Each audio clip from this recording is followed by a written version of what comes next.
yeye ni wa upendo, tena ni wa rehema zake, na ameamua hatawaiacha mwanadamu katika giza.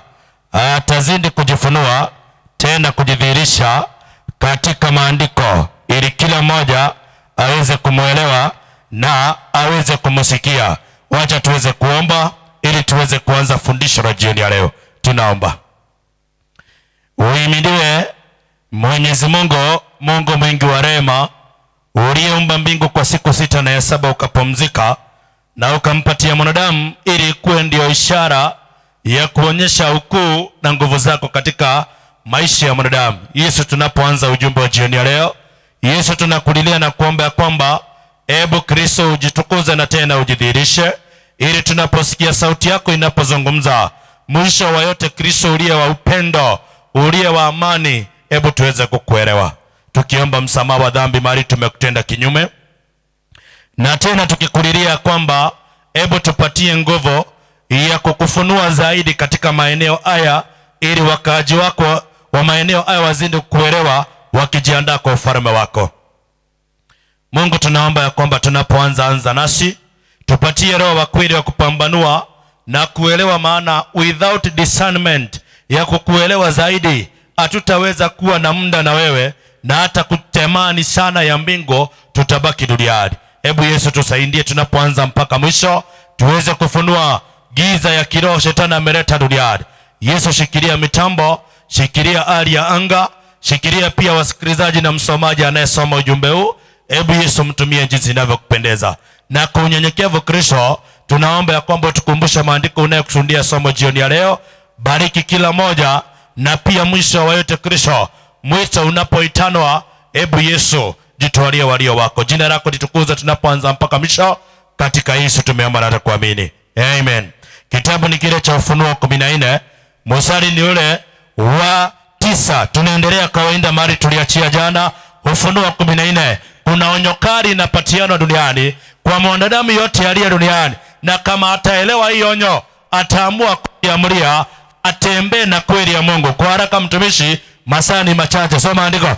Inasema ina mwingine malaika watatu, na mwingine mjumbe watatu akafuata akisema kwa sauti kuu. Anaonekana ghorofa ya 3, malaika watatu wanafuata akisema kwa sauti kuu. Mtu wa yote Anaambia wakaaji wa dunia, mtu wa yote akimsujudu huyo mnyama, akiingia kwa ibada ya mnyama na sanamu yake. Safi. Inasema na sanamu yake, Sikia. na kuipokea chapa katika kipaji cha uso wake Huyo. au katika mkono wake, naye atakunywa katika mvinyo wa ghadhabu ya Mungu. Atakunywa katika mvinyo wa ghadhabu ya nini? Ya Mungu. Atasikiza hasira ya Mungu inakuja duniani, kwa sababu kuna mnyama ameleta ibada akiongozwa na Shetani. Maana shetani kutoka siku alipoanguka, Biblia inasema aliapa lazima akuwe na serikali. Isaya 14:12 mtumishi, jinsi ilivyokuwa kutoka mbinguni, unasema jinsi shetani alivyo kutoka mbinguni, wewe nyota alfajiri, nani mwana wa asubuhi, jinsi ulivyokatwa kabisa, wewe uliangusha mataifa. Shetani alikuja kuangusha mataifa, lakini ili aweze kuangusha mataifa, na ulisema moyoni mwako, ya kwanza nitapanda mpaka mbinguni, ya pili nitakinua kiti changu, ete serikali. Shetani akaapa lazima akuwe na serikali, na akifanikiwa kuwa na serikali, ya tatu nitaketi juu ya mlima wa mkutano, ya tano nitapaa kupita vima vya mawingu, ya tano nitafanana yeye aliye juu. Shetani akaapa lazima afanane na Mungu, na ndio maana akaanza kumwaga roho wake duniani. Ufunuo 16:13 mtumishi, nikaona roho 3 za uchafu. Ufunuo 16:13 unasema nikaona roho 3 za uchafu zilizofanana vyura zikitoka katika kinywa cha yule joka. Shetani anamwaga roho wake duniani. Nikaona roho 3 za uchafu zikitoka katika kinywa cha yule joka, na katika kinywa cha yule mnyama, na katika kinywa cha mnyama, na katika kinywa cha yule nabii wa uongo. Sasa kesho tunaingia kwa nabii wa uongo. Leo tuko hapa kwa mnyama. Sikia sasa, mahali shetani alifanikiwa kuwa na kiti ya Mungu, anasema Babylon imeanguka, mfumo mbaya wa kishetani ulioletwa duniani. Ndio maana Danieli akaonyeshwa nini? Danieli 7:1 mtumishi, inasema katika mwaka wa pili wa kumiliki kwake Belshaza mfalme wa Babeli, sikia, Danieli aliona ndoto na maono ya kichwa chake kitandani mwake. Basi akaiandika ndoto. Danieli akaiandika ile ndoto, akasema naliona, akatoa habari ya jumla ya mambo hayo. Safi. Danieli akanena akisema, naliona katika maono yangu wakati wa usiku, natazama hizo hivyo peponi za mbinguni. Akaona upepo. Tumejua kwa Biblia kutoka mwaka juzi, upepo unasimamia vita. Akaona vita ikizuka katika bahari. Bahari inasimamia dunia na watu wengi. Lakini akaona wanyama wakubwa. Ndipo wanyama wakubwa wanne. Akaona wanyama wakubwa wanne wakatoka baharini. Wote wana namna mbalimbali. Wa kwanza alikuwa kama simba, wa pili kama dubu, wa tatu kama chui, mnyama wa nne. Hapa ndio tuko siku ya leo, si ndio?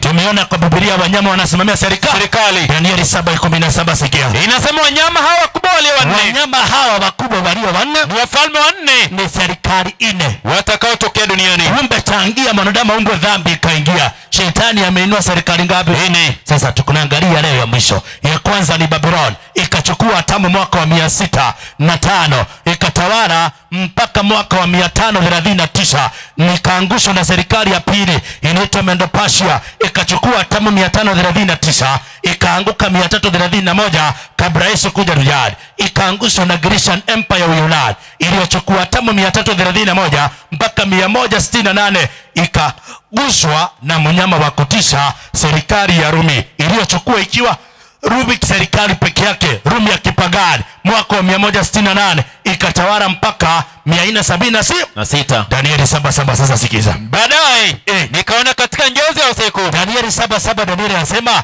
baadaye nikaona katika maono ya usiku, na tazama mnyama wa nne mwenye kutisha. Akaona mnyama wa nne mwenye kutisha, mwenye nguvu, mwenye uwezo mwingi. Naye alikuwa na meno ya chuma makubwa sana.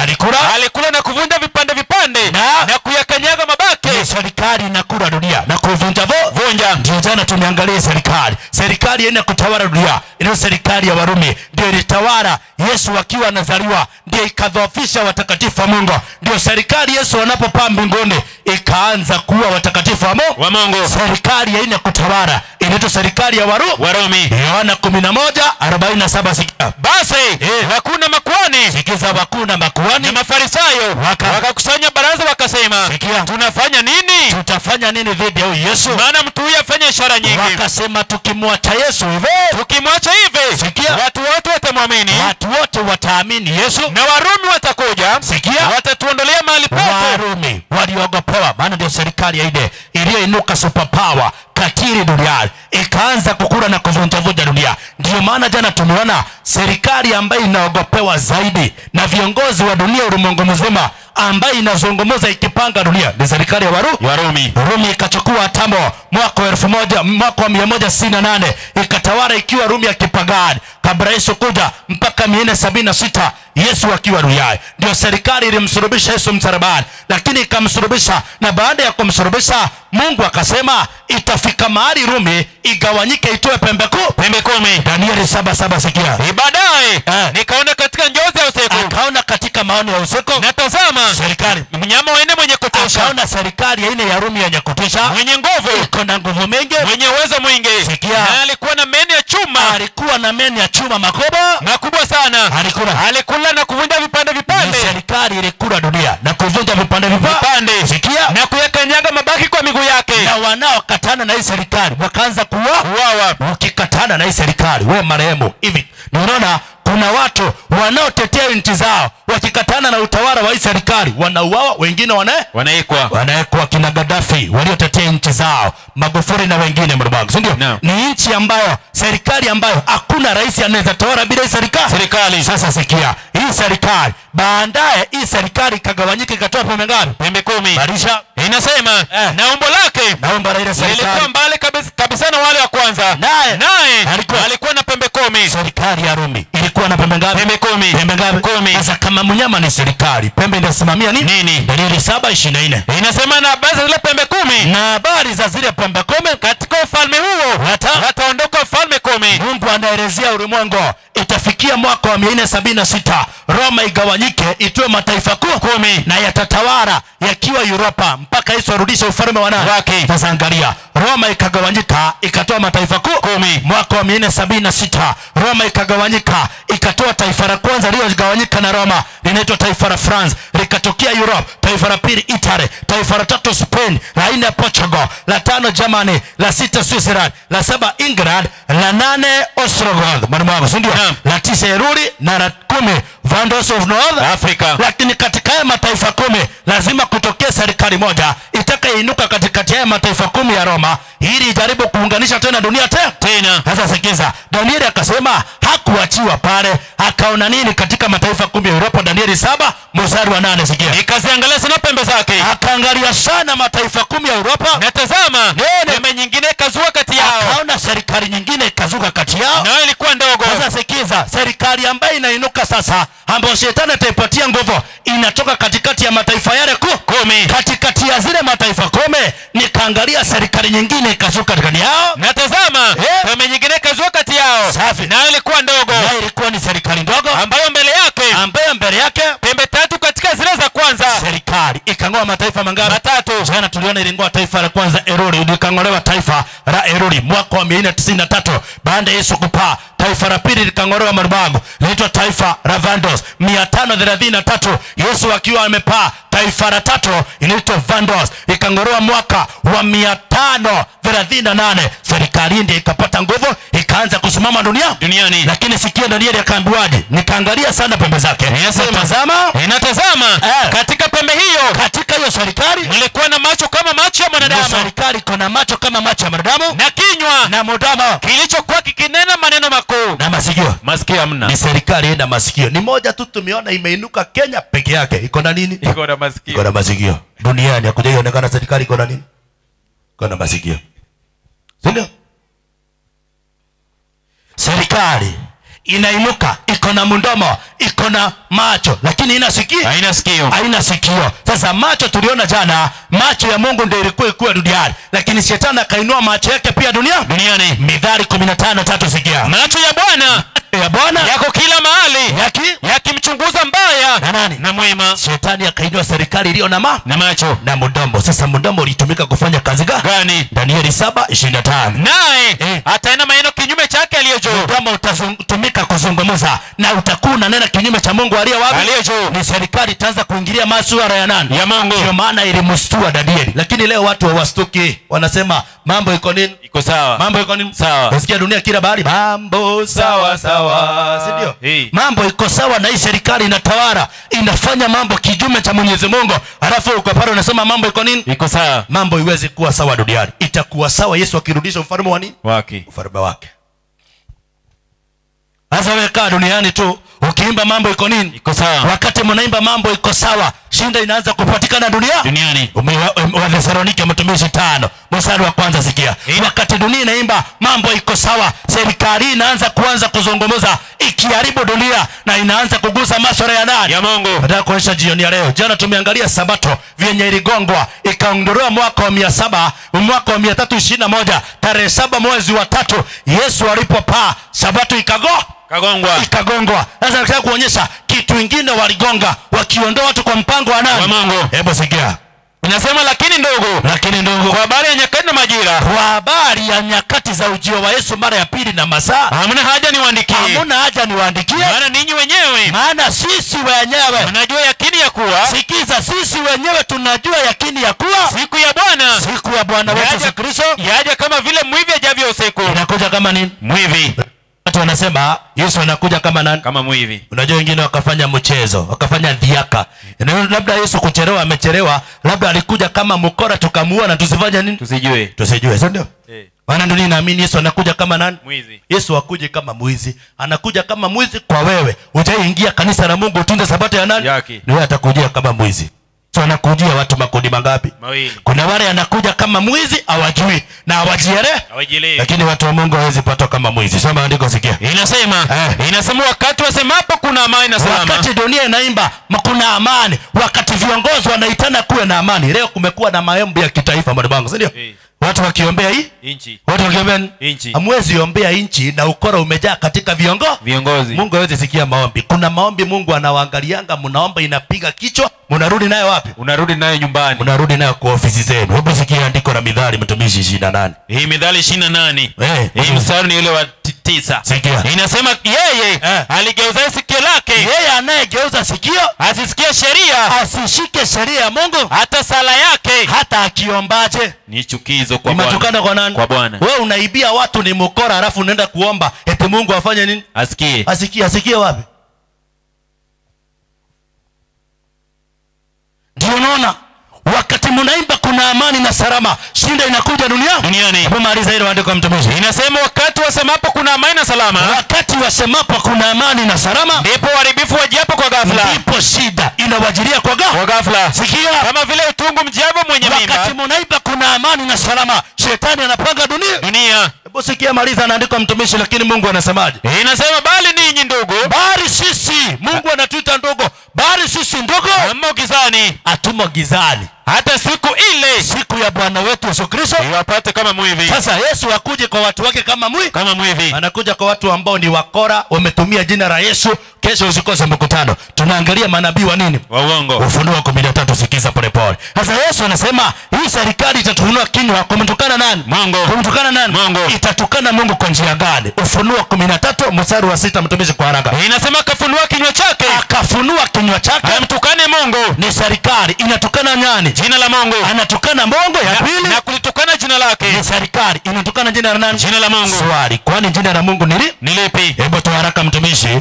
kitabu ni kile cha Zaburi 99 mstari wa 3. Na walishukuru jina lake kula kuafiwa. Walishukuru jina lake Mungu kula kuafiwa. Ndiye nani? Mtakatifu. Jina la Mungu la kwanza jana tunaona anaitwa mtakatifu. Jina la Mungu la pili anaitwa nani? Zaburi 111 mstari wa 9. He set redemption unto his people. Mungu wa mbinguni alituma ukombozi kwa watu wake. He hath commanded his covenant forever. Ameweka agano lake liwe na milele. Holy. Ya pili. Holy. Ya kwanza. Holy. Ya pili. Reverend. Is his name. Jina la Mungu la kwanza Holy. La pili Reverend. Hapa ndio shinda imekuja. Kesho tunaangalia mareverend. Leo tuko hapa kwa Holy mtakatifu, si ndio? Kesho tunaingia kwa mareverend, kipindi cha mwisho. Ili unapokaa duniani ukiamua kupotea, uamuzi ni wa nani? Wako. Samson alielezewa, akafundishwa, na ndio unataka uweze kuelewa. Hata Samson akiinuka, mtumishi, Samson akifanya akiinuka. Samson akiinuka, Samson akifanya akiinuka. Wacha nikustua, ukienda nyumbani, system hii imekuwa ikijaribu kuinuka kutoka mbali. Samson akiinuka, hebu tuende kitabu cha Waamuzi 16 mtumishi, mstari wa 22, sikia. Samson akiinuka, amewekwa kuwa munadhiri, hasimamie kikundi cha watu wa Mungu wataka wasimama wakati system inainuka ya Mungu ambaye anainuliwa dunia. Mungu gani mtumishi? Soma kwa haraka. 16. 22. Teremka mpaka 26. Inasema lakini zile nywele za kichwa chake zikaanza kukua tena. Baada ya kunyolewa kwake, kisha wakuu wa Filisti wakakusanyika ili kumtolea sadaka. Walikusanyika kwa ibada. Sikiza, mkusanyiko wa mwisho ni wa kupanga kuleta ibada bandia ili imalize watu wa Mungu.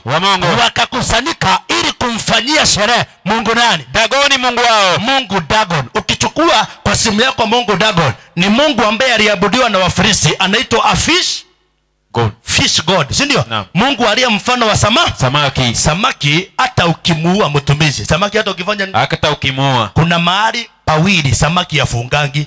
Ya kwanza ni wapi? Ni mdomo. Hata samaki akiwa amekufa ama akiwa kwa maji, mdomo iko nini? Iko wazi. Na ya pili ni wapi samaki yafungange? Macho. Kuna mtu ameiona masikio ya samaki? Hamna. Hakuna. System moja iko na macho, iko na mdomo, lakini ina nini? Haina masikio. Ukitaka kujua unabii, kuja kanisani, utaelewa vitu vingi kwa Biblia. Acha kucheza na kuruka. Utaruka mpaka lini Yesu akuja akupata huko pale?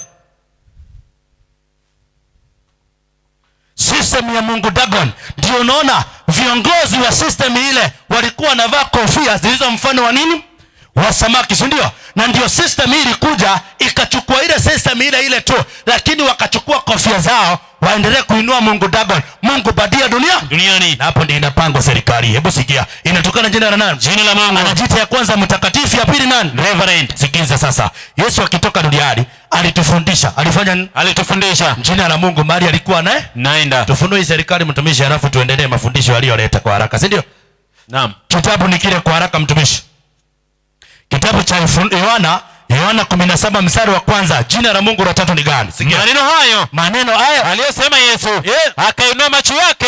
Yesu akainua macho yake kuelekea mbinguni akasema. Sasa Yesu anaomba ombi lake la mwisho, akiangalia ende mbinguni, akasema mstari wa 11, wala mimi simo tena ulimwenguni, lakini hao wamo ulimwenguni, nami naja kwako. Yesu alikuwa anaenda mbinguni kwa Baba mtakatifu, kwa jina lako ulonipa walinde hawa. Yesu alikuwa anaenda, anatuambia Mungu wa mbinguni anaitwa nani? Baba mtakatifu. Na Biblia akasema hakuna mwanadamu akona uwezo wa kutumia jina la nani? Jina la Mungu. Hebu soma kwa haraka Isaia 48 mstari wa 11. Kwa ajili ya nafsi yangu, kwa ajili ya nafsi yangu nitatenda haya.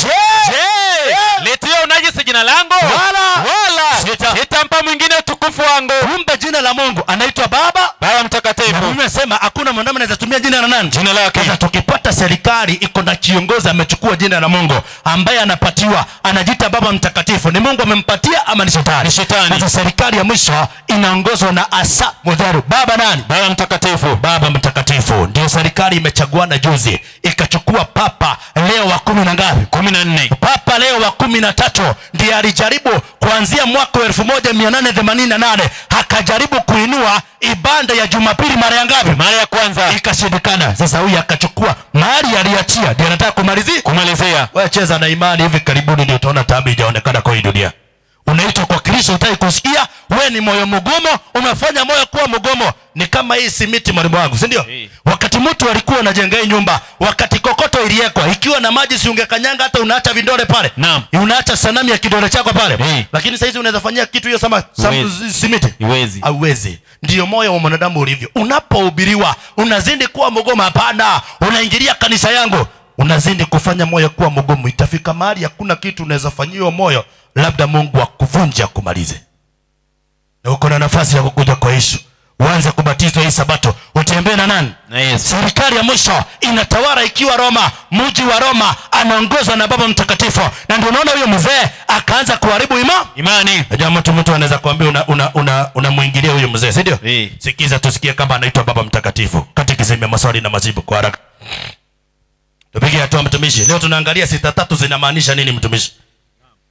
Najua kwa muda mrefu wengi hawajajua sita tatu zinamaanisha nini. Wamezoea Vicarious Friday, wamepiga hesabu ikafanya ikaingia. Acha nikufunulie sita tatu. Kila sita iko na maana yake. Maana yake. Uone confusion iliyoko duniani kwa sababu hii serikali ya Roma. Shetani akitawala. Soma. Inasema katekisimu maswali na majibu.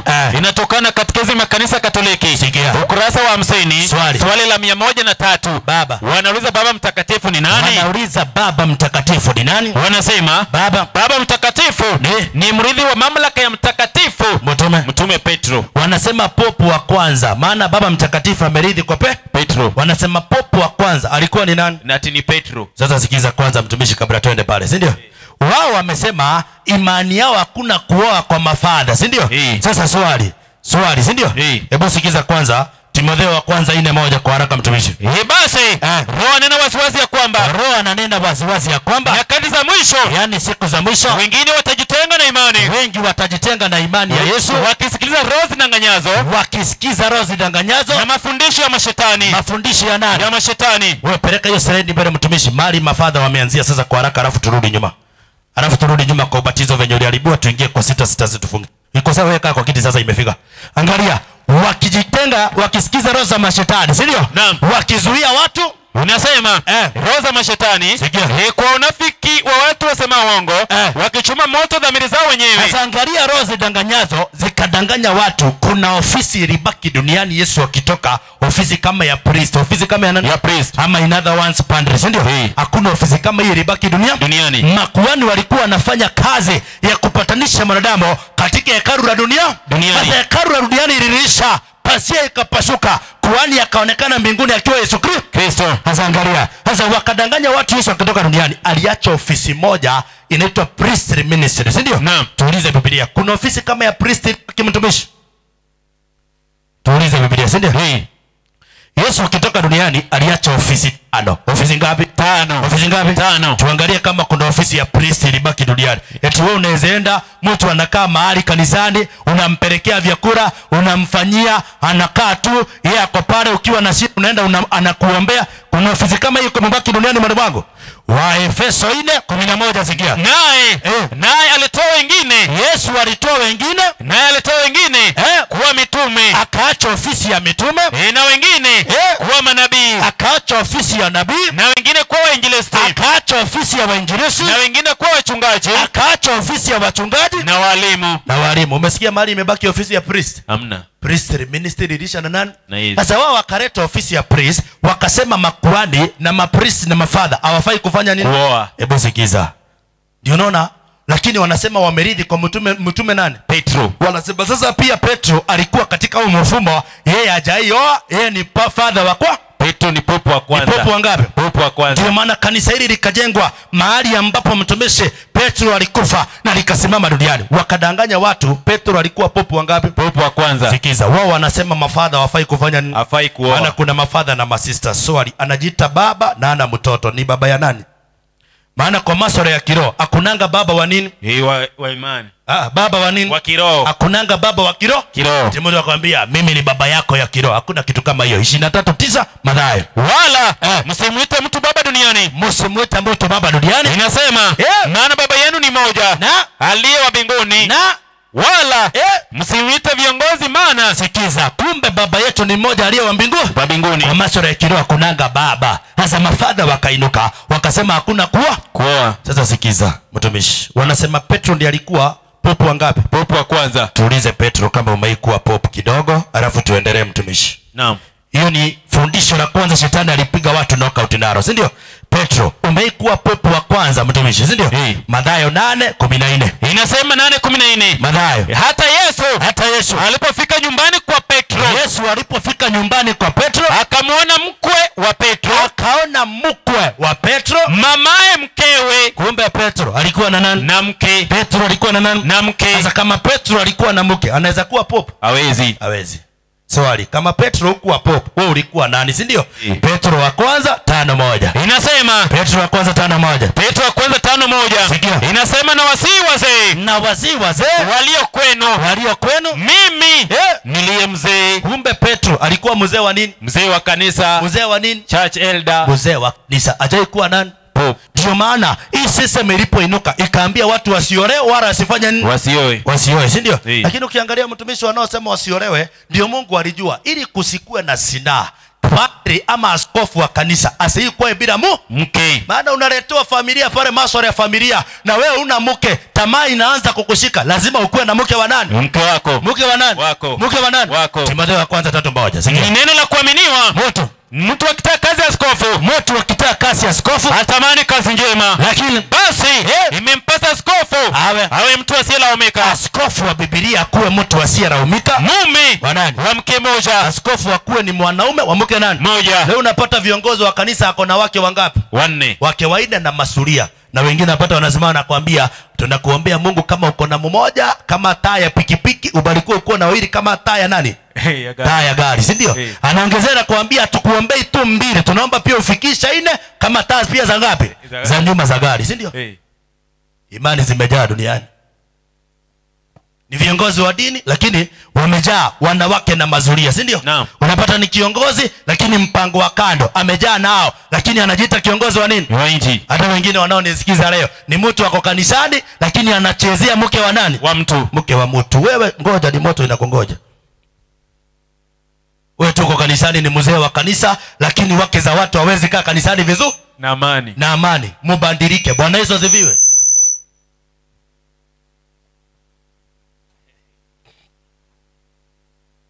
Ujumbe huu ni wa ndani na wa wapi? Wa nje. Watu wabadilike. Bwana Yesu asifiwe. Mahali huko shukuru Mungu. Unajua wengine unaanza kukaa na mke juu uko na mali, unaona kama huyu amezeeka sana, unaanza kutafuta. Dunia inaita gashugwa. Inaita nini? Mtumishi. Mungu. Bwana Yesu asifiwe. Mke mliaindiana mkioa mpaka kifo kitufanya nini? Kifanya nini? Acha ukiona mke wako juu ameanza kuzeeka, unataka kutafuta mpango wa nini? Unadanganya watu, unaenda retreat, unaenda eti kuna mkutano wa kazi tumepelekwa mahali Mombasa. Kumbe umeenda na mfanyakazi, ule secretary wako ndio unapeleka wapi? Muwe waaminifu mpaka Yesu warudi. Bwana Yesu asifiwe. Wake wakae na amani wakiamini. Ndio unaona leo kuna mwanamke akijua mume wake anatoka anamwambia mpaka mahali unaenda lazima twende na wewe. Maana aamini hata sekunde moja unaweza kuwa mwaminifu. Alafu wewe ndio ukompere pale kuzurisha ndoa za watu kanisani. Na wewe mwenyewe ndio number 1 kuharibu ndoa yako kwanza ya kwako. Hebu sikize sasa. Mungu akasema lazima watu waoe. Lazima watu wafanye nini? Waoe. Anasema askofu wa Biblia hawe mtu asiyeraumika, mume wa mke moja. Hajasema mwanamke askofu hawezi kuwa mke wa mume nani? Moja. Hakuna askofu mwanamke. Hiyo weka kando. Na kama uko na askofu wa kanisa yako mwanamke, enda mwambie hakuna andiko linasema wewe ni nani? Askofu. Ni askofu kwa Biblia. Askofu ni mwanaume wa mke nani? Moja. Sio mke wa mume nani? Moja. Wewe ndio leo askofu wamechukua. Na sijasema mwanamke hafai kuhubiri, nataka uweze kunielewa. Unajua kuna imani zinasema mwanamke asifanye nini? Asihubiri. Mwanamke asikue kiongozi, eti yeye amewekwa kama mchungaji lakini anaweza hubiri. 68:11 Zaburi sikia. Bwana anatoa neno lake. Bwana ametoa neno lake. Wanawake watangazao habari ni jeshi kubwa. Tangaza habari lakini usitawale mwanaume. Mungu alisema mwanamke asitawale, lakini anaweza fanya kwa kuelekeza, kufundisha. Anaweza fanya nini? Anaweza fanya. Ndio naona Mungu akasema askofu asikue nani? Mwanamke. Sasa Biblia akasema kama wewe ni askofu na una mke, huwezi ongoza kanisa la nani? La Mungu. Timotheo wa kwanza 3:15. Inasema 3:5 mtumishi ni nzuri. Inasema yani mtu asiyejua kuisimamia nyumba yake mwenyewe atalitunzaje kanisa la Mungu? Atatunzaje kanisa la Mungu mtumishi? Ndio kiangalia leo hata vijana, kuna vijana wamekataa kuolewa hapa, si ndio? Kijana amefika mrika ya kuoa, hataki kuoa lakini anataka kutembea na wasichana wa kanisa. Akiwaharibu. Wewe tu kazi yako ni kufika nyumbani, wewe tu hutaki kuoa, unakaanga bachara. Hauwezi jipikia, ni kununua mkate pale na maziwa, unakula, unafanya nini? Unanyonga, unalala, si ndio? Vijana wako hapa, tamaa inawaka. Ndio Mungu akasema hivi, hili kanisa lisikue na tamaa, lazima pia vijana waoe. Hebu sikiza Wakorintho wa kwanza 7 mstari wa kwanza. Basi kwa habari ya mambo yale mlioandika, ni heri mwanaume asimguse mwanamke. Sikiza, usiguse msichana wa moto. Ndio Mungu akasema ni heri mwanaume asimguse nani? Mwanamke. Na hata mwanamke asiguse mume ambao sio wa nani? Wake. Alafu wewe unaenda kuguza mume wenyewe. Wewe mwenyewe hata mume wako kifua uweze mpatia, unapatia wa wengine, si ndio? Wazee na wamama mlio hapa, Bwana Yesu asifiwe. Tuko pamoja? Unajua mimi sio mwalimu wa familia, lakini najaribu kuonyesha mahali shida ilianzia. Tuko pamoja? Ndio unaona leo kuna mama anapewa kifua cha mume, anasikia vizuri, lakini mumewe akimuona tu ni ile tu kumtupia mdomo, akifanya nini? Kienda. Mume ameteseka kwa nyumba, kifua hajai karibia mke wa nani? Waki. Alafu unaenda kupeana wengine. Una kesi ya kujibu Yesu akirudi mara ya pili. Mbadilike, haleluya. Amina. Malizia andiko mtumishi. Inasema lakini kwa sababu ya zinaa, kila mwanaume, kila dume nawe na mke wake mwenyewe. Ilikuwa kwa masuala ya Mungu, kila mwanaume akuwe na nani? Na mke wake, ili usinifu usionekane kanisani. Maana kama kuna dhambi, unapata kanisa zinaibiwa mtumishi, si ndio? Alafu wanasema hawa watu wanaonea kanisa. Mali ya Mungu iwezi ibiwa kama mtumishi. Mali ya Mungu itaibiwa kama haka nako katika nini? Katika kambi. Tuko pamoja? Lakini kama watu walio ndani ni waaminifu, Mungu analinda mali ya nani? Mali yake.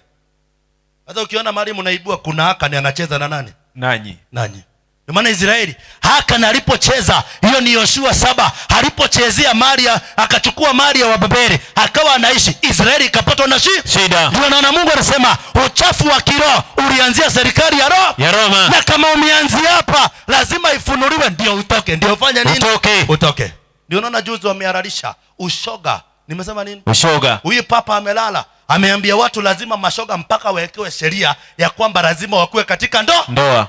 Ulisikia? Angalia, ndio unaona kiongozi anasema ya kwamba the St. Peter committed one of the greatest sin, denying Christ, and yet they made him, wakafanya Yesu kuwa nani? Ndio unaona huyu anaheshimiwa dunia mzima kama Mungu. Na ndio Yesu anasema hii serikali imeharibu imani ya nani? Yesu. Wakabaki duniani wakifanya, na ndio unaona hao wote wakaamua hakuna kufanya nini? Kuoa. Wakaanza kuharibu ndoa. Na ndio unaona hawa hawaoi, wanasema sisi tumejitoa kwa nani? Kwa kazi ya Mungu. Kwa kazi ya nani? Ya Mungu. Hata mimi nafanya kazi ya nani? Ya Mungu. Lakini nyumbani niko na mke na watoto wangapi? Watatu. Na bado unafanya kazi ya nani? Sasa usikuja kusema unafanya, Mungu amesema ukifanya kazi yake fanya nini? Fanya kazi. Ufanye uoe. Ufanye nini? Uoe. Angalia hao wakakataa. Na ndio unaona Katika gazeti ya Malawi inaonyesha father mmoja ameeka masisters 30 nini mimba, kwa sababu Mungu alijua tamaa itafanya wengi wasifanye kazi yake vizuri. Ndio maana Paulo anasema uzinzi usipatikane ndani ya watu wa nani? Wa Mungu. Watu wa Mungu. Lakini imekithiri katika makanisa kipindi cha mwisho, waliojiita masista, sisi hatutaki kuolewa, lakini wanasema wao hataki kufanya nini? Kuolewa. Swali nakuuliza, hii mimba walikunywa kwa grass? Niwe nauliza swali mtumishi. Unaweza kunywa mimba kwa grass? Ndio hata leo mama wanasema mimi sitaki kuolewa lakini nataka kuwa na mtoto. Utatoa mtoto wapi?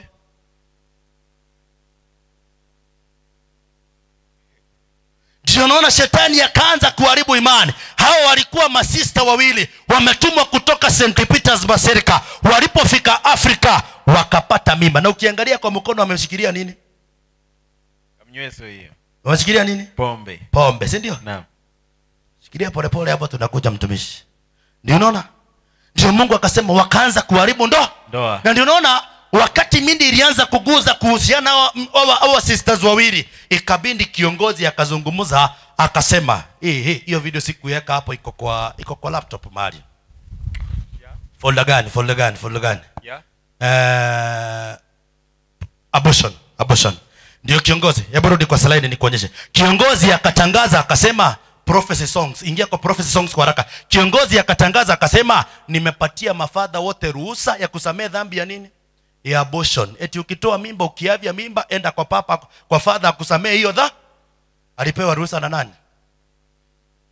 Hebu weka kwa prophecy songs kwa haraka mtumishi. Prophecy songs ndio hii hapa. Hapa kando. Umerudi wapi tena? Rudi kwa hiyo folder ulikuwa. Changamka. Ndio nikuonyeshe ili unapoona ukora wa kiroho, ukiangalia leo kuzorota kwa tabia ni kwa sababu kanisa limeharibika. Hebu teremka uangalie kwa hapo chini mtumishi. Iko wapi? Hujaiona mahali hapa? Inazungumzia panda juu. Nitakuonyesha. Ndio hii hapa kando. Haya finya. Hebu sikiza. Unajua mtu anaweza sema unaingilia si hukumu moto, lakini na kuonyesha shinda iliyoko duniani. Mahali ilitoka, maana Yesu anasema hawezi rudi. Pope Francis declared today, presiding over Mass in St. Peter's Square. Just 24 hours after our exclusive visit to the Vatican, his new message to America before his visit here. Tonight, though, he is tackling a highly charged, highly personal issue, abortion, saying women who have had abortions can be forgiven, saying he understands the pressure women feel, the scars abortion leaves on their heart. Tonight, enter Rome, and global headlines at this hour over what Pope Francis declared today, presiding over Mass in...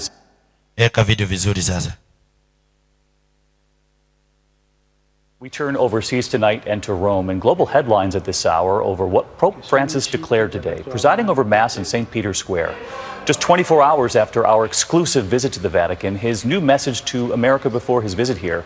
Tonight, though, he is tackling a highly charged, highly personal issue, abortion, saying women who have had abortions can be forgiven, saying he understands the pressure women feel, the scars abortion leaves on their hearts.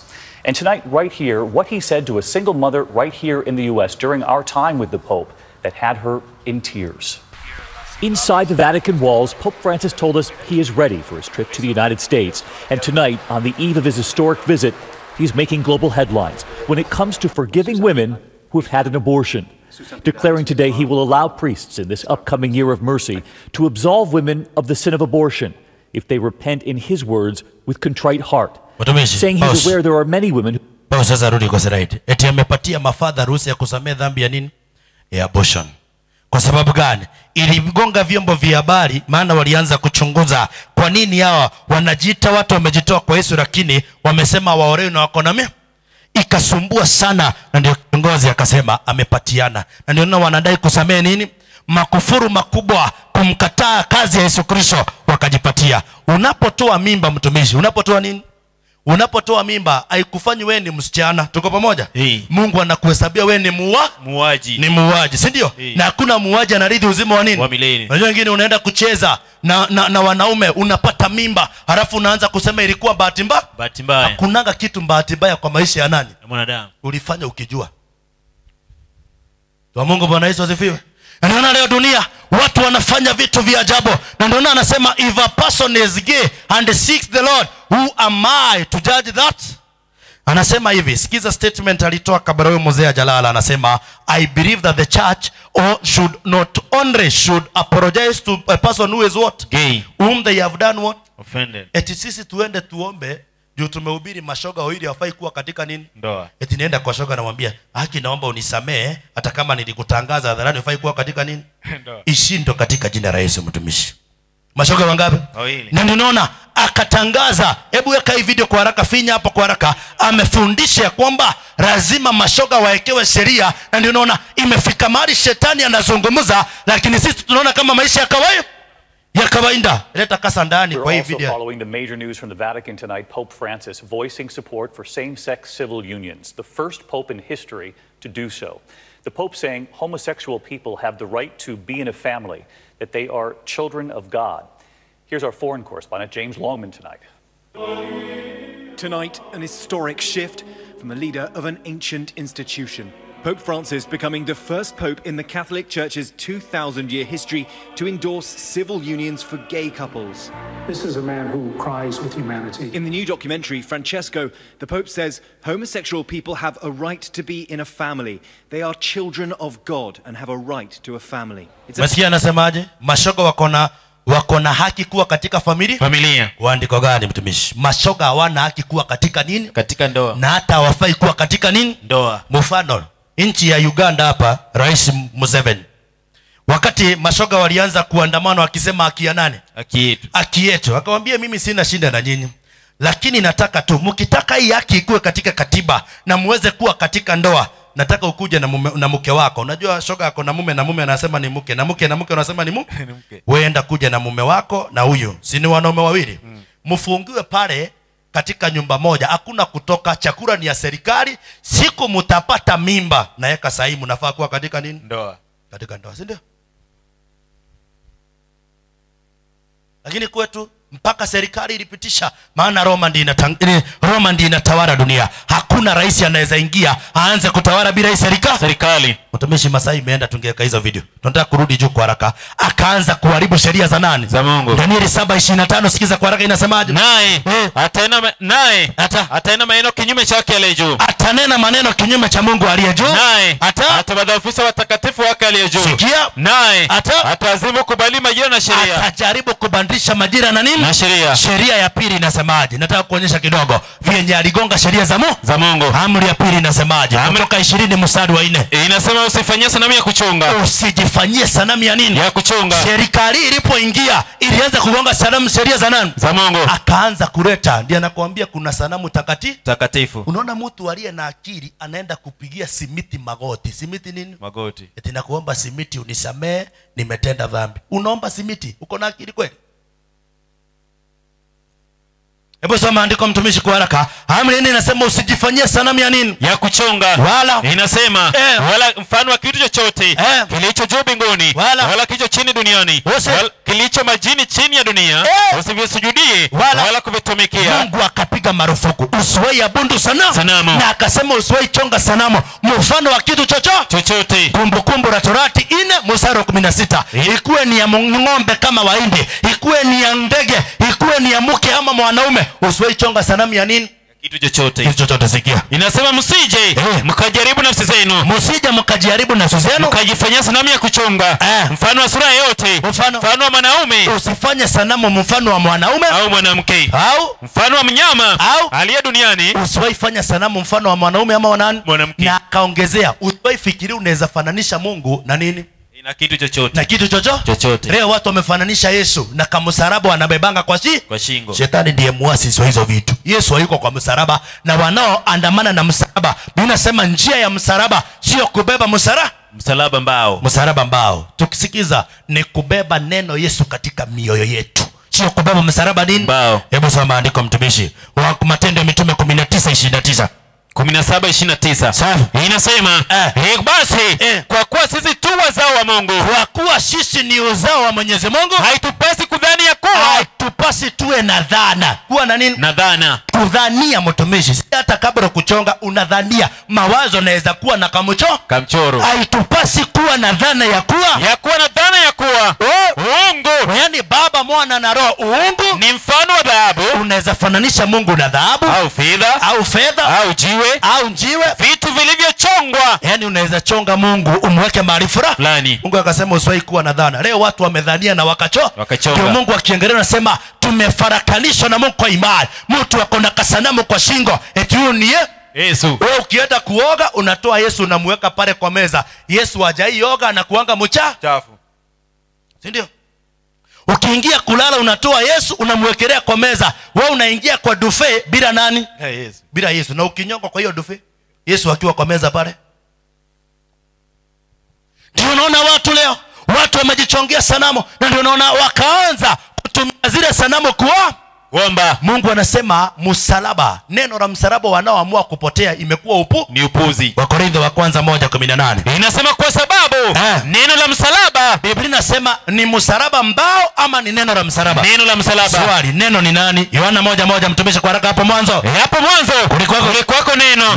Naye neno alikuwa kwa Mungu. Naye neno alikuwa Mungu. Yote vilifanyika kwa huyo. Kumbe neno ni Yesu Kristo. Sasa Biblia inasema neno la msalaba Yesu Kristo kwa walioamua kupotea ni nini? Ni upuzi. Wamefanya Yesu wakakuwa upuzi, wakabaki na msalaba nini? Mbao. Ndio unaona msalaba inaekangwa mahali pangapi? Mahali patatu. Mahali pangapi? Patatu. Ya kwanza ni kwa ambulance. Kwa ambulance kumaanisha aliye ndani ya ambulance ako hali maututi. Mahali ya pili kwenye kaburi. Kwenye kaburi kumaanisha aliye shindwa kwa hospitali amekufa ako kwa kaburi. Huyu amekufa kabisa. Mahali ya tatu kwa kanisa. Kwa makanisa kumaanisha walio ndani wamekufa nini? Wamekufa kiroho. Wamekufa kiroho. Ndio maana Yesu anasema wakati watu wanakataa Yesu, wanabaki na imani, kwa macho yao inakuwa ni imani inampendeza Mungu, lakini ni upotevu. Kwa wanaopotea kuna mambo inaonekana kwa macho ya wanadamu ni mazuri, lakini mwisho wao ni mauti. Ndio Yesu angetamani akutoe akili hiyo, ujue kwamba msalaba ambao uko naye kwa shingo, wengine wameweka kwa nyumba, wengine wameweka kila mahali pa ibada. Mungu anasema hiyo ni upuzi. Na Yesu akasema kama wewe ni mwanaume, kama wewe ni nani? Mwanaume. Kama wewe ni nani? Mwanaume. Beba msalaba wako. Beba nini? Msalaba wako. Najua leo watu wanafanya sarakasi kwa barabara mwezi wa 4 kuanzia tarehe 14, si ndio? Eti wanasema tunataka kufuata njia ya Yesu wa msalaba. Yesu alisema kama wewe ni mwanaume, fuata njia niliyoifuata. Uende undungwe na mukuki kama nani? Kama yeye. Tuone kama utasurvive. Alafu upigwe misumari kama nani? Kama yeye. Acha leo watu wanaenda unafungwa na kamba eti mnadhiaki Yesu akiwa wapi? Mwasisi ni serikali. Wakaanza kuchonga Yesu, ndio wakaleta ibada ya Maria. Wakaleta ibada ya Maria. Na watu wakadanganywa eti huyu ni Maria na nani? Huyu ni Maria na Yesu. Ibada hii imeanzia mbali. Huyu sio Maria na nani? Na Yesu. Ama wewe nikuulize swali, ni siku gani Maria alibeba mwenge wa Olympic na Yesu akabeba mpira wa tennis? Wewe uliona siku gani? Ni imani imeanza mbali, lakini imekuwa ikikuja iharibu ukweli wa Yesu nani? Kristo. Watu wakaretoa michongo. Ukiangalia, ukitaka kuelewa hii system ilianzia wapi, enda usome Ezekiel chapter 8 yote leo jioni. Ezekiel chapter 8, kuangalia shimo kwa mlango. Ukimaliza kuabudu sanamu, ukifika kwa mlango kuna kashimo kako na maji, unapiga msalaba. Ukimaliza chetezo masanamu ndani ya kanisa, enda usome Ezekiel 8. Nabii anaonyeshwa imani itakayeinuka kuondoa watu katika msingi wa nani? Hatua iliyochukua hii serikali kusimama ikiondoa watu katika sabato ya nani? Ya Mungu. Ikileta ibada potovu. Wakachonga sanamu na wakaambia watu anayetuombea sio Yesu ni nani? Ni Maria. Unajua kuna imani mbili.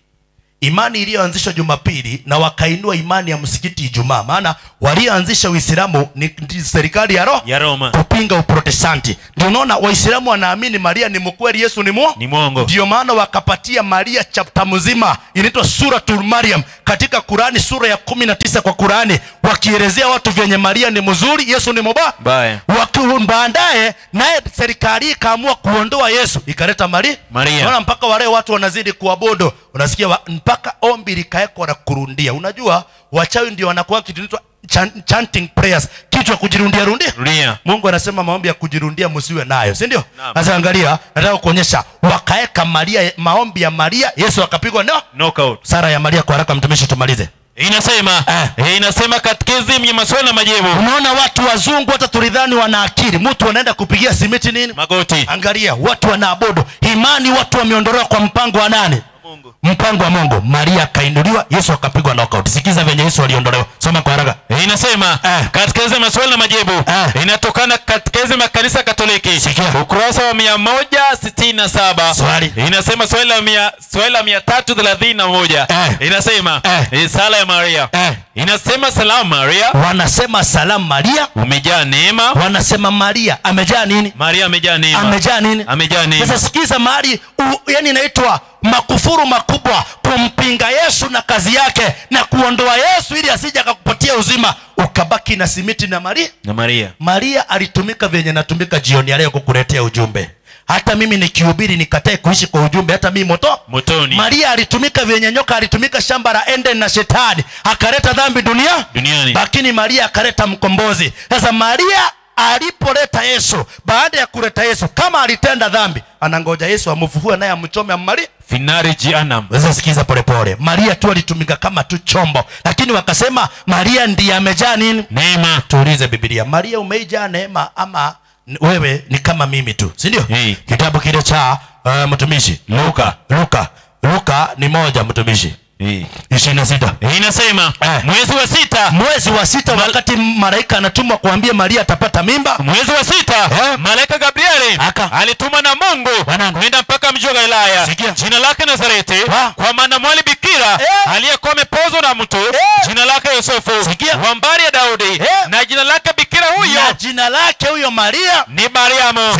Akaingia nyumbani kwake, malaika akaingia kwa Maria, akasema, malaika akaambia Maria, salamu uliyepewa neema. Kumbe Maria hajawahi jaa neema, amepewa nini? Amepewa neema. Swali, kama Maria hajawahi jaa neema, nani amejaa neema? Yohana 1:14 inasema, angalia venye Yesu amepigwa knockout. Ndio unaona leo watu hawana uzima bila Yesu, kwa sababu waliweka tumaini kwa Maria. Yesu akapigwa nini? Kando. Hebu sikia, wakasema Maria amejaa nini? Amejaa neema. Yesu ndiye amejaa nini? Neema. Yohana 1:14. Naye neno Yesu Kristo alifanyika mwili, akafanyika mwili, akakaa kwetu, nasi tukaona utukufu wake, utukufu kama wa mwana pekee atokaye kwa Baba. Amejaa neema na nini? Na kweli. Kumbe sasa aliyejaa neema ni nani? Ni Yesu Kristo. Yesu akaondolewa, Maria akashikishwa ushukani. Na ndio unaona dunia mzima leo inaabudu Maria. Yesu akapigwa knockout, akasema salamu Maria umejaa nini? Umejaa neema. Sikia, inasema Bwana yunawe, umebarikiwa kuliko wanawake. Wakasema Maria amebarikiwa kuliko mama ya nani? Mama yetu. Mama yangu mtumishi, sio hata mama yako barikiwa sana. Maria amebarikiwa kuliko mama ya nani? Hiyo mama yetu. Maria angebarikiwa kuliko mama yangu, kuna shinda mbinguni. Kutakuwa na shinda wapi? Mbinguni. Maana Maria hajawahi barikiwa kuliko zaidi yao mama wako wapi? Wote hao. Tuulize Biblia, Maria umebarikiwa kuliko wa mama ama umebarikiwa aje, si ndio? Luka 1:42. Akapaza sauti yake kwa nguvu. Elizabeth akapaza sauti kwa nguvu, akasema, akaambia Maria, umebarikiwa wewe Maria katika ni kuliko katika wanawake. Maria amebarikiwa katika wanawake. Kama vile mamangu amebarikiwa akazaa kijana kama mimi, ndivyo Maria alibarikiwa akazaa mwili Yesu akafanya nini? Lakini leo Maria amewekwa juu, Yesu akaondolewa kando. Na ndio leo uzima wa milele umekosekana kwa kuweka tumaini kwa mwanadamu. Hebu sikia, salamu Maria umejaa neema, Bwana yunawe, umebarikiwa kuliko wanawake wote, na Yesu mzao wa tumbo lako amebarikiwa. Maria mtakatifu. Wakasema Maria ndiye nani? Mtakatifu. Tuulize Biblia, Maria umeikuwa mtakatifu. Maria alikuwa bikira, vyenye wamama wengine waliolewa hapa wakiwa nini? Bikira. Na wasichana nini? Bikira. Lakini leo sijui kama kuna bikira duniani, labda mbingu ndiyo inajua. Bwana Yesu asifiwe. Hao ni wauni. Najua Yesu angekuwa anazaliwa leo, sijui kama bikira angepatikana. Ndio. Unajua dunia leo imeharibika kwa sababu shetani anatawa. Maria alikuwa bikira, lakini hakuwahi kuwa mtakatifu. Mtakatifu ni mmoja. Hebu sikiza Ufunuo 15:4. Ni nani asiyekucha Bwana na kulitukuza jina lako, kwa kuwa wewe pekee peke yako. Wewe peke yako Yesu Kristo. Mtakatifu. Nani mtakatifu? Yesu Kristo. Sio nani? Sio Maria. Wakainua Yesu Maria, Yesu akapigwa knockout. Ndio na watu leo hawana Yesu, wako na sanamu na ndio wanazidi kuabudu. Yesu anataka kukomboa utoke pale, lakini umekuwa kichwa nini? Kichwa ngumu. Kichwa ngumu. Nasema Maria mtakatifu, mama wa nani? Mama wa Mungu. Mungu wa Biblia hajai kuwa na nani? Hajai kuwa na mama. Hajai kuwa na mama. Tuko pamoja? Waibrania 7:3. Inasema hana baba. Mungu wa mbinguni hana baba, hana mama, hana wazazi, hana mwanzo wa siku zake. Sasa sikiza, Mungu hana baba wala nani? Wala that mama. means Maria hawezi kuwa mama ya nani? Mama ya Mungu. Sasa kama Maria ni mama yako, wewe ni wa kupotea. Maana Maria sio mama ya mtu yoyote. Mama yetu ni mmoja. Wagalatia 4:26. Bali Yerusalemu wa juu ni Mungwana. Yerusalemu ya juu ni Mungwana. Naye ndiye nani? Mama yetu sisi. Mama yetu Yerusalemu wa nani? Wa juu. Wakasema Maria mtakatifu, mama wa Mungu, inasema utuombee sisi wakosefu. Sasa na saa ya kufa kwetu. Sasa unasema Maria afanye nini? Atuombee. Sasa ndio leo watu wakiomba wanaomba Maria. Anayetuombea sio Maria, na Maria hawezi ombea nani? Sisi. Utaombewa aje na mtu ako kaburini? Mara ya mwisho Maria kuonekana kwa Biblia ni Matendo ya Mitume 1:14. Amelala kaburini anangoja siku ya kufufuliwa. Sasa maiti atakuombeaje? Maria ni mfu amekufa. Sasa Maria hawezi tuombea. Anayetuombea ni nani? Waraka wa kwanza wa Yohana 2:1. Watoto wangu wadogo, nimewaandikia haya ili kwamba msitende dhambi. Na kama mtu akitenda dhambi, tunaye mwombezi kwa Baba. Nani? Yesu Kristo, mwenye haki. Twende kwa 666. Ubatizo. Ndio naona walileta pia batizo badia. Watoto wanabatizwa, watoto wadogo wafanyangi nini? Hawabatizwa. Watoto na mtoto anaenda kuwekwa kwa maji.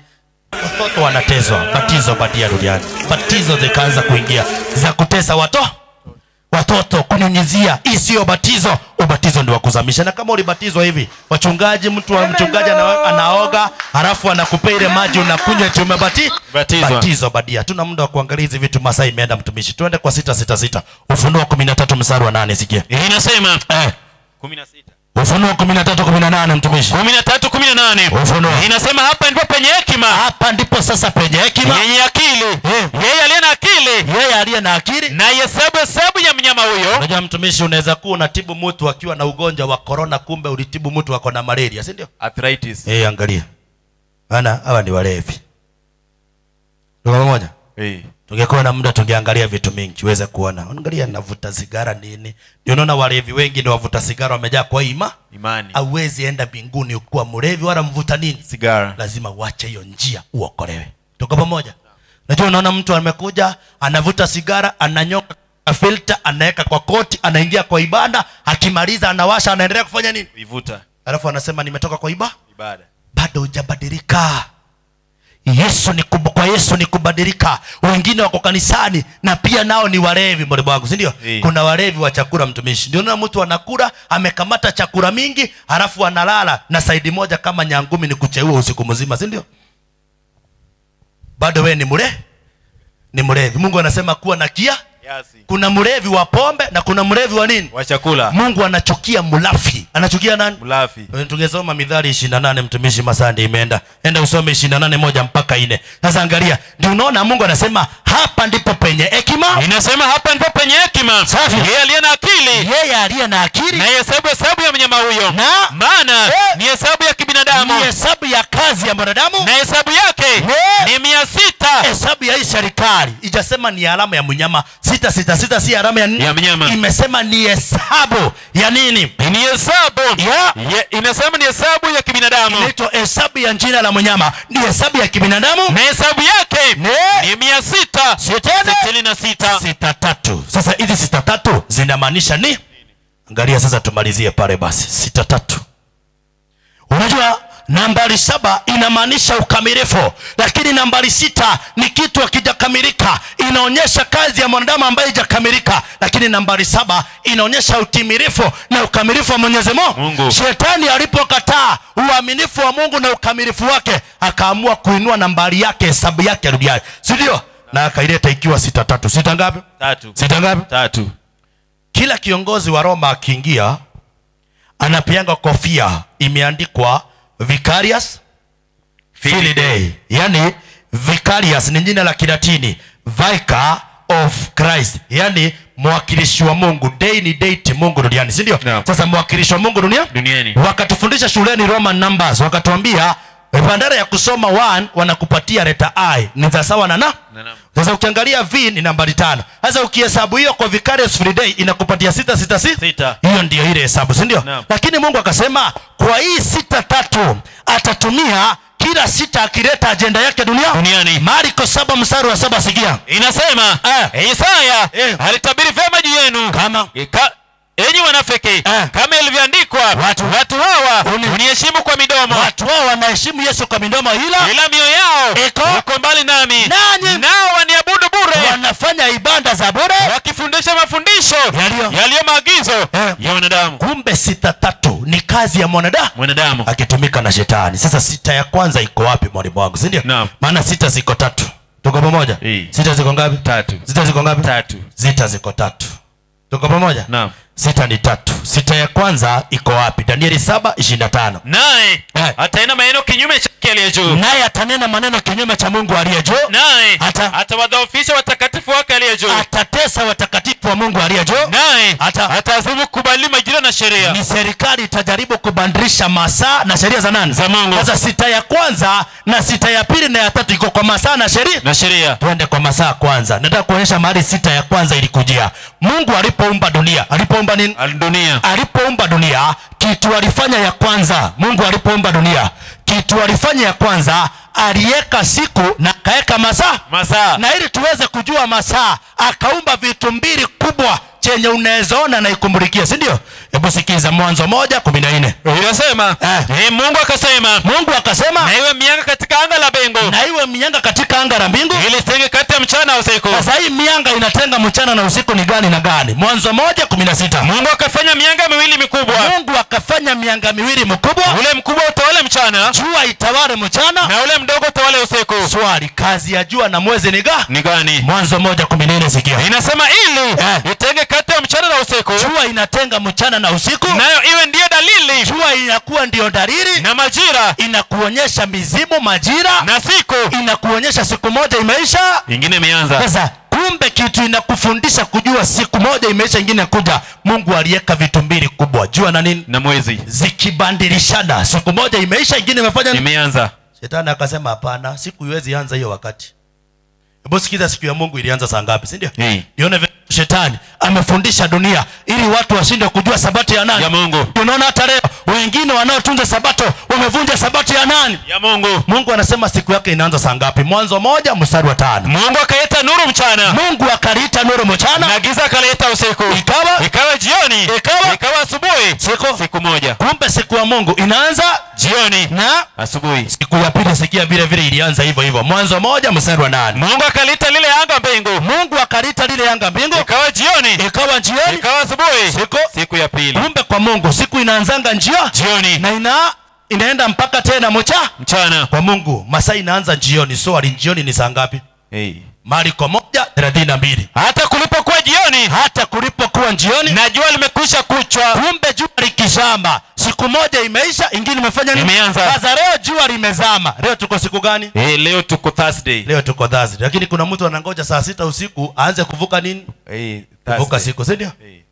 Shetani akadanganya dunia, siku iwezi anza saa 12 jioni. Inaanza saa 6 nini? Usiku. Sasa kutoka saa 6 saa 12 mpaka saa 6 ni masaa mangapi? Masita. 6 ya kwanza katika masaa.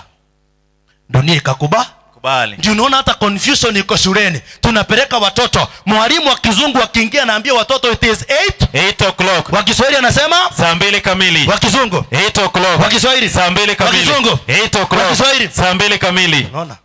Confusion. Ndio nasikia Babeli ni mchafuko wa nini? Wa kiroho.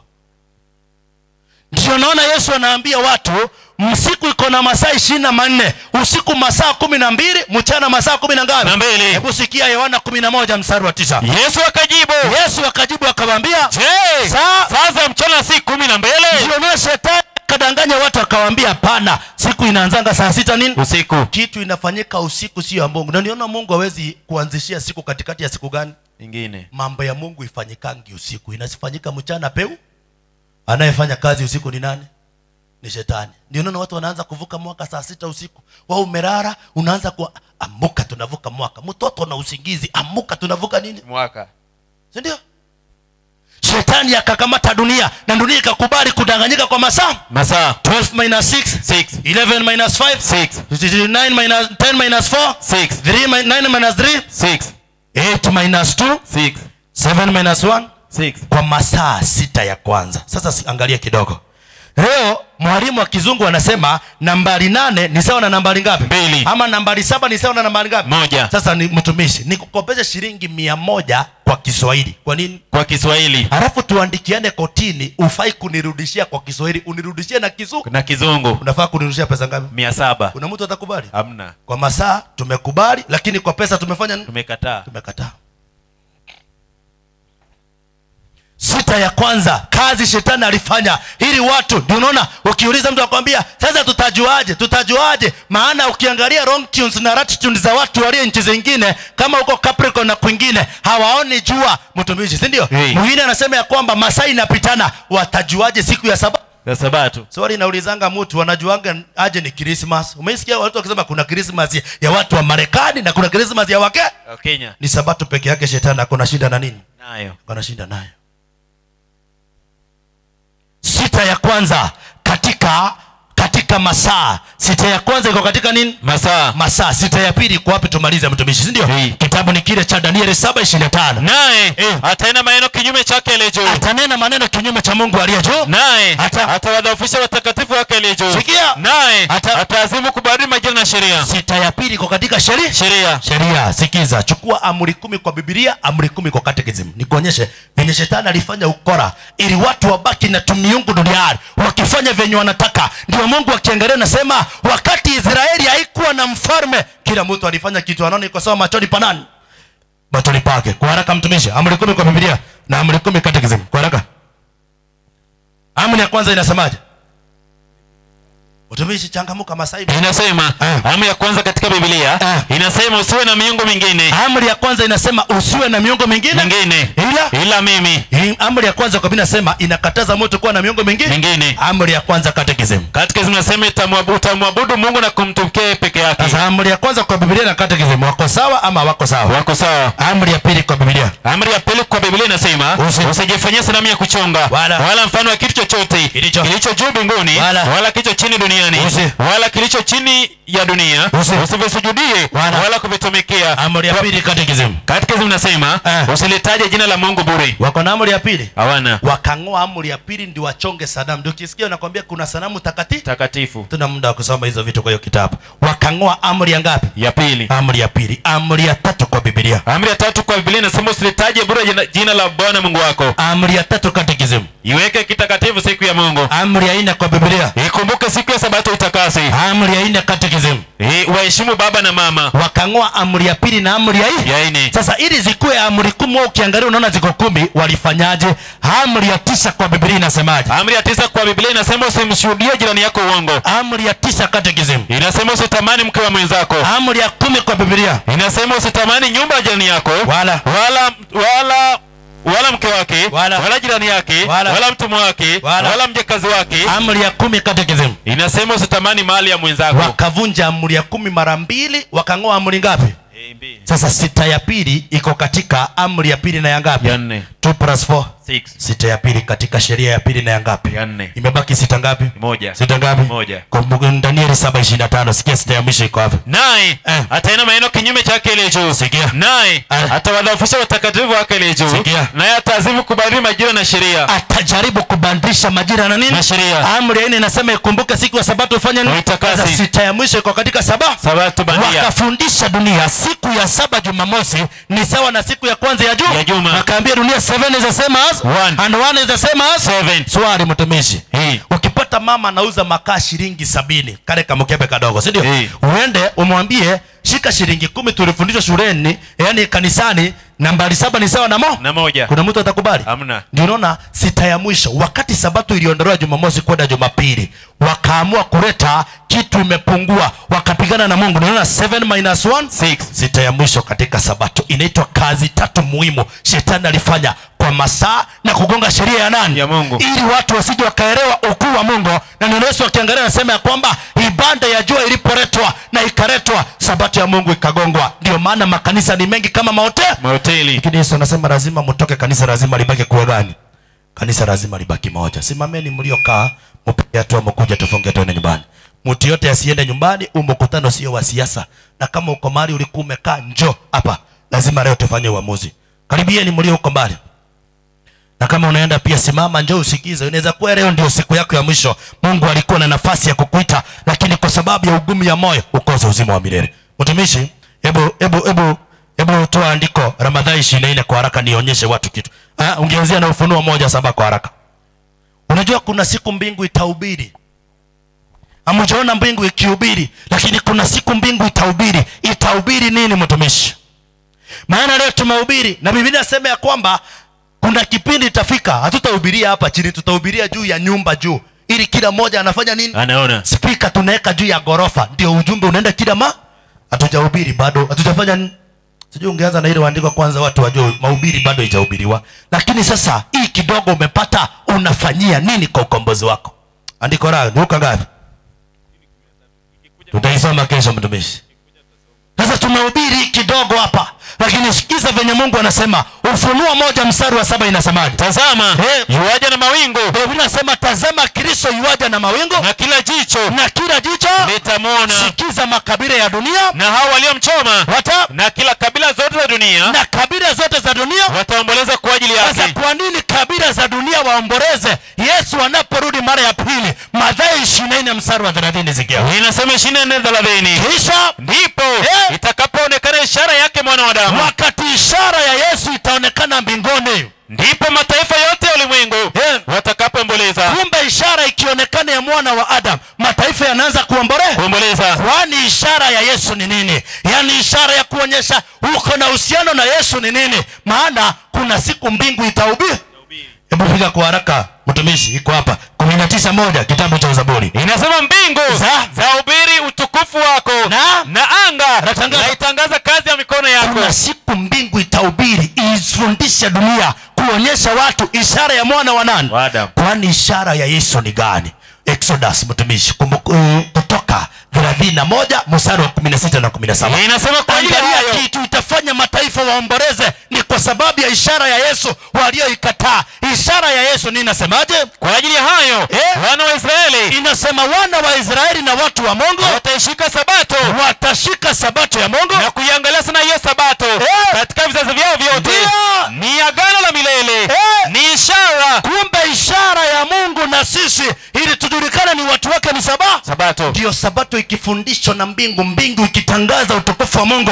Waliokataa sabato wakiona ishara ya Yesu wanaanza kuomboleza. Lakini uko na nafasi siku ya leo. Sikiza, ishara ya Mungu ni sabato. 20:12 Ezekieli inasema tena naliwapa sabato zangu ziwe ishara kati ya mimi na ninyi. Kumbe ishara ambayo itaonekana kabla Yesu aonekane ni sabato. Sasa waliokataa sabato wataanza kuomboleza wakisema woi tulihubiriwa, lakini hatukujua itakuwa kwa haraka namna hii. Wakati wanaona ishara wakilia wakiomboleza, nani wataona akikuja? Mathayo 24:30 inasema ndipo itakapoonekana ishara yake mwana wa Adamu mbinguni. Inasema itaonekana mbinguni, ndipo mataifa yote ya ulimwengu watakapoomboleza. Sasa wakati waliokataa sabato wakiomboleza, nao watamwona mwana wa Adamu akija juu ya mawingu. Kumbe kabla Yesu aonekane mawinguni, nini inatangulia? Ishara sabato. Na ndio Yesu anakuita siku ya leo. Hujatunza sabato na umekuwa ukitunza lakini kinyume. Kwa masaa unauza, uko kwa barabara wakati sabato inafaa kuanza, lakini umekuwa ukipuzilia. Ni wakati wa kubadilika, na njia ni moja, rudi katika maji ubatizo. Bwana Yesu asifiwe. Wangapi jioni ya leo anasema kabla mbingu itangaze, na nimetangaziwa leo, nimeona ukuu wa Mungu na sabato yake na mahali iliharibiwa. Natamani kuwa wa kwanza kuitunza bila kuangalia mtu mwingine. Inua mikono vizuri. Haya, nataka kikundi cha watu ambao wamekuwa wakijitoa wa ubatizo. Uko hapa hujaingia kwa kanisa, hujaibatizwa, uko hapa hujaitunza sabato na ungetamani kuwa ndio mara yako ya kwanza, inua mkono vizuri. Pigeni hatua mikono iliyo juu, kujeni hapa. Changamka. Nataka tuombe wazee tuliokuwa nao na wale wajana na hata waleo. Pigeni hatua, nataka tuombe na nyinyi. Lazima tuwaombe ili Mungu awatie nguvu. Ni nyinyi na ngoja. kabla hatujafunga mkutano siku ya leo. Mikono iliyokuwa juu, pigeni hatua. Hebu sikiza hili andiko mtumishi. Waamuzi 17 mstari ni ule wa 6. Sikia. Unajua watu umekuwa ukifanya kila kitu vyenye unataka. Hebu sikiza hili andiko. Waamuzi 17 mstari wa 6. Inasema 17:6. Waamuzi. Kitabu ni kile cha Waamuzi.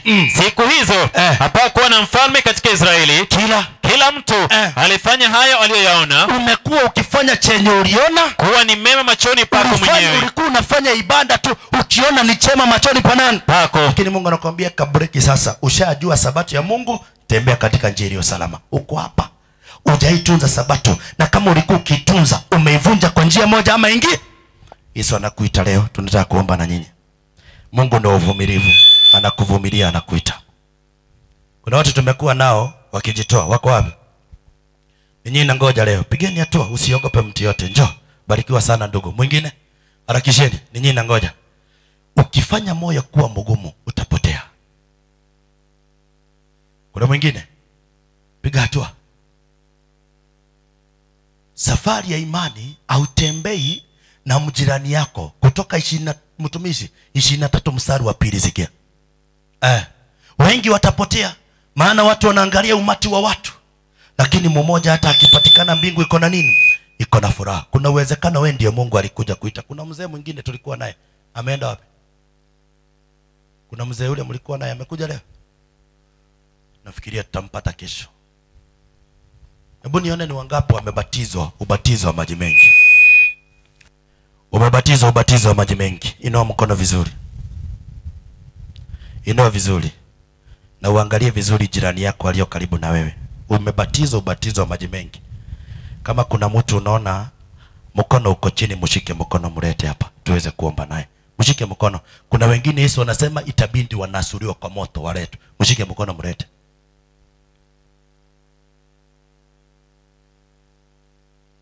Mshike mkono. Kunaye? Watu wa Mungu, Bwana Yesu asifiwe. Bwana Yesu asifiwe. Mlango wa rehema unaenda kufungwa. Lakini Yesu angetamani ukue ndani. Safina ilipofungwa, mlango haungeweza kufunguliwa. Si Yesu ndiye alifunga? Amekupatia nafasi, lakini unachezea wokovu. Mwingine anasema mume wangu atanionaje? Mamangu atanionaje? Babangu atanionaje? Yesu anakutazama na kuangaliaje? Kuna wengine wanaotutazama kwa hizi dirisha. Biblia inasema mawe yatatoa shahidi, yatashuhudia ya kwamba mlisikia. Umesikia ukiwa ndani ya nyumba kila siku, na wengine tukiwa hapa dukani. Umesikia kweli ya Mungu. Yesu anakuambia wakati hukujua haujahukumiwa, lakini leo umejua dhambi inaanza mbinguni. Kuna mtu wako pale lakini anasikia Yesu ananiita lakini sina nguvu. Mshike mkono mlete mbele. Nataka kuomba. Kama umekuja kutembea na umekuja ukasikiza ujumbe na uko pale, jiunge na hiki kikundi. Yesu ndio uvumilivu. Duwe na ngoja. Watu wa Mungu, tunataka kufunga tuende nyumbani. Imebakia siku kesho na Ijumaa peke yake. Tumefunga mkutano. Jumapili mkutano inaanza, makutano moya. Ndio tunapelekea wengine ujumbe. Barikiwa sana ndugu. Niwe nilikuwa na ngoja. Karibia. Kuna mwingine? Piga hatua. Kuna mwingine ako pale. Ungetamani Yesu nishike mkono. Liwe liwaro, niko tayari kujitoa kwako. Hata kama wewe ni mama uko pale umesikia sauti, usiogope chochote. Piga hatua, njoo mbele. Yesu ni uvumilivu. Amekuvumilia miaka mingi. Umeteseka naye, lakini sasa angetamani ya kuonyesha lilo jema. Nini inakuzuia usikuje kwa Yesu? Mlio ndani ya nyumba, siku ya mwisho ni Jumamosi, tutakuwa na ibada. Nafikiria ni kwa hiki kiwanja mzee. Tutashinda hapa. Ubatizo utafanywa baada ya ibada. Jiandae. Unakuja na nguo umevaa na yenye utabandilisha ukitoka ndani ya nini? Ubatizo ni bure, au lipishangwi. Kila kitu ya Mungu ni nini? Ni bure. Tuko pamoja? Na nilikuambia kama utaogopa maji, tunaweza chemsha upande wako. Bwana Yesu asifiwe. Bwana Yesu asifiwe. Aya, jipange. Mzee karibia uweze kutuombea tufunge mkutano leo. Walio baki tumebakisha na siku 2. Enda omba, piga magoti. Mungu, nimesikia kweli na sabato yako, nielekeze mahali unataka niweze kwenda. Mzee, omba na ukiambia watu na ukiwapia namba, kama kuna mtu angetamani kujua zaidi na hata kukuja kubatizwa, anaweza piga simu kwako ama atume message, utapokea. Mungu awabariki. Asante jinsi tulivyo. Basi tuinamishe vichwa zetu, tumpatie Mungu sifa. Wale ambao wanasikia sauti hii, tunaingia katika hali ya maombi. Tuombe. Mwenyezi Mungu muumbaji mfalme, ambaye umetupenda tangu upeo, na siku ya leo umetukusanya katika uwanja huu kwa ajili ya neno lako. Ni kiasi kipi ambapo umetupendelea, na hata umetufunulia ya kwamba utarudi kwa mara ya pili kuja kutuchukua. Tungalipo duniani ambayo imechafuka, dhambi ambayo imezidi imeletwa na yule mwovu shetani, jioni ya leo umetupatia habari njema ya kwamba na mpango mzuri wa kuokoa maisha yetu. Tunakushukuru kwa ndugu hawa ambao hawajajali umati, wamepiga hatua na wamesema ya kwamba ya kale ambayo hawakuwa yanajua, mambo ambayo hawakuwa wanayajua, na leo umewawezesha kupitia kwa Roho Mtakatifu, wamesikia sauti yako na wamejitoa. Mbingu ifurahi kwa sababu watoto wako wakiokolewa kutoka dhambini, hata mbingu inafurahi na hata zaidi. Tunaombea mji huu pamoja na wakazi wake ambao wamesikia sauti hii, wasifanye moyo ikuwa mgumu, bali wasikie sauti yako ambayo inaita kwa unyororo. Mwenyezi Mungu, watakapokujitoa kwa ubatizo, jina lako litukuzwe, manake hilo ndio kusudi letu la kuleta injili katika sehemu hii. Tutakapofumukana kuenenda katika manyumbani mwetu, Baba, utupatie usafiri ulio mwema na usingizi ulio mzuri. Utuondolee maovu na nia na ila ya mwovu shetani, hadi tutakapokutana kesho. Jina lako litukuzwe. Ni katika Kristo tumeomba tukiamini. Amen.